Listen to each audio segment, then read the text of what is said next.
Hello বন্ধুরা, আমি এখন আছি ব্যাংককে আমার হোটেলের নিচে। এখন আমি যাব লাঞ্চ করতে। দুপুরে খাবার খেতে যাব। মাত্র আমি রুম থেকে ফ্রেশ ট্রেশ হয়ে বের হইলাম। এখন দুপুর, তাই দুপুরে লাঞ্চে যাইতেছি। তো দেখি বাংলাদেশি কোনো হোটেল পাই কিনা, তাহলে বাংলাদেশি হোটেলে খাবো। বাংলা খাবার খেতে ইচ্ছা করতেছে। তো এখন যাইতেছি হেঁটে হেঁটে আশেপাশে।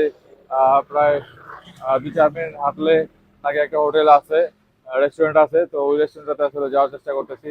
চলুন যাই এবং আশেপাশের দৃশ্যগুলো আপনাদেরকে একটু দেখাই। এটা হচ্ছে আমাদের হোটেলের সামনের রাস্তা। দেখুন কতটা ক্লিন, খুবই সুন্দর একটা রাস্তা, খুব নিরিবিলি পরিবেশ। দুপুরবেলা মানুষজন কম। এমনিতেও এই জায়গাগুলো নিরিবিলি থাকে। এই জায়গাগুলো হচ্ছে আবাসিক এরিয়া। আমরা মোট 9 জনের একটা টিম আসছি ব্যাংককে ঘুরতে। তো 9 জনের গ্রুপ নিয়ে আসলে ঘুরতেছি।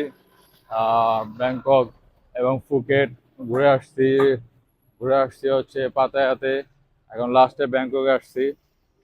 2 রাত ছিলাম ফুকেটে, 2 রাত পাতায়াতে, এবং 2 রাত থাকবো হচ্ছে ব্যাংককে। মোট 6 রাত 7 দিনের ট্যুর ছিল। তো আমরা এই ট্যুরে অনেক কিছু দেখছি, অনেক কিছু আসলে অভিজ্ঞতা অর্জন করছি। আসলে ঘুরলে আসলে অনেক কিছু, অনেক অভিজ্ঞতা অর্জন করা যায়, অনেক কিছু শেখা যায়। আহ, এই জন্য সময় পেলেই আসলে ঘুরতে চলে আসি।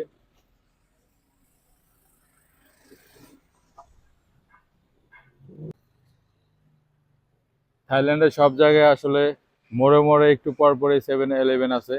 7-11 আপনারা যদি খাওয়া দাওয়া করেন, এটা একটা সুপার শপ। এখানে খাওয়া দাওয়া করলে আপনারা অনেক কমে সস্তায় খেতে পারবেন। অনেক অল্প টাকার ভিতরে আপনাদের লাঞ্চ, ডিনার, ব্রেকফাস্ট এগুলো আসলে শেষ করতে পারবেন। এখানে বিভিন্ন ধরনের ফ্রাইড রাইস থাকে, আইটেমগুলো আছে। এগুলো আপনারা খুব সহজেই খেতে পারবেন অল্প দামের ভিতরে। রাস্তার পাশে এই পাশটাতে অনেক ধরনের গাছ আছে। এটা একটা গার্ডেনের মতো। কলা গাছ, খেজুর গাছ, বাঁশ গাছও দেখা দিতেছে এখানে। অসাধারণ ছিল জায়গাটা। অবশ্যই একটা ইন্ডিয়ান এবং বাংলাদেশি খাবার এখানে পাওয়া যায় এই হোটেলটাতে। এ হলো রাস্তার চিত্র। দেখুন কত সুন্দর রাস্তা, এবং একটু যানজটও আছে এদিকে। মোটামুটি ট্রাফিক জ্যাম আছে ব্যাংককে, হালকা পাতলা। এখন আমরা এই রেস্টুরেন্টে ঢুকতেছি। দেখি এখানে কি কি আইটেম পাওয়া যায়, কি কি খাবার পাওয়া যায়। বাংলা খাবার কি কি আছে আসলে আমরা দেখব। বাংলা খাবারের জন্য অনেক দূর হেঁটে এখানে আসলাম। রেস্টুরেন্টের ভিতরের পরিবেশটা মোটামুটি ভালো, নিরিবিলি একটা পরিবেশ। দেখি মেনুতে কি আছে। বাংলাদেশি খাবারের মেনু, বাংলা মেনু এটা। ভুনা খিচুড়ি, চিনি গুঁড়া চাল 150 বাত। সাদা পোলাও, চিনি গুঁড়া চাল 150 বাত। দেখুন আপনারা কি কি আছে। Roast, pulao, mutton biryani, beef biryani 380 Baat. গরুর খিচুড়ি, হাঁস খিচুড়ি। এই পাশে আসলে রূপচাঁদা ফ্রাই 500 বাত। পাবদা মাছ 250 থেকে 350। কোরাল, চিংড়ি বোনা, বিভিন্ন ধরনের মাছ আছে। এপাশে অনেক ধরনের মাছ আছে।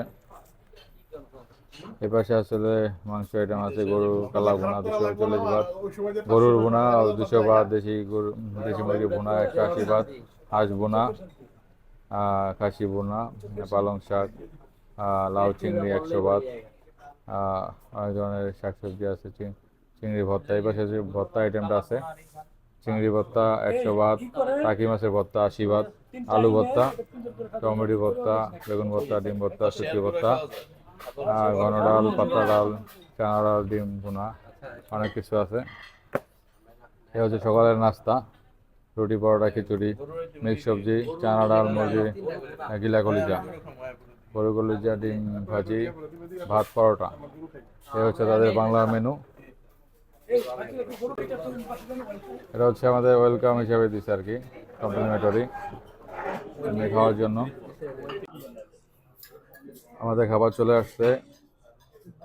সাদা ভাত, সাথে শুটকি ভর্তা, আলু ভর্তা, সালাদ, আর হচ্ছে আছে গরুর মাংস ভুনা, আর এই পাশে আছে ডাল, পাতলা ডাল। তো এখন খাবার খাবো, পরে আপনাদেরকে আমি জানাবো আসলে খাবারটা কেমন ছিল। মাত্র খাওয়া দাওয়া শেষ করলাম, আলহামদুলিল্লাহ খুব মজার খাবার খেলাম। এই রেস্টুরেন্টের নাম হচ্ছে মুন রেস্টুরেন্ট। এই যে পিছনে সাইনবোর্ড দেওয়া আছে মুন রেস্টুরেন্ট। তো এটা হচ্ছে সুকুমবিতে ভিতরে পড়ছে। বাংলাদেশি অসংখ্য লোকজন এই সুকুমবিতে থাকেন, এবং এই আশেপাশে যারা আছেন আপনারা চাইলে এই রেস্টুরেন্টে খেতে পারেন, মুন রেস্টুরেন্ট।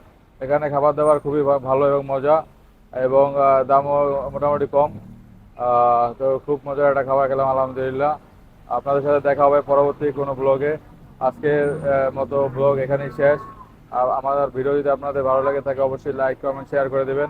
আর ইউটিউব থেকে যারা দেখতেছেন তারা অবশ্যই আমাকে সাবস্ক্রাইব করে পাশে থাকবেন।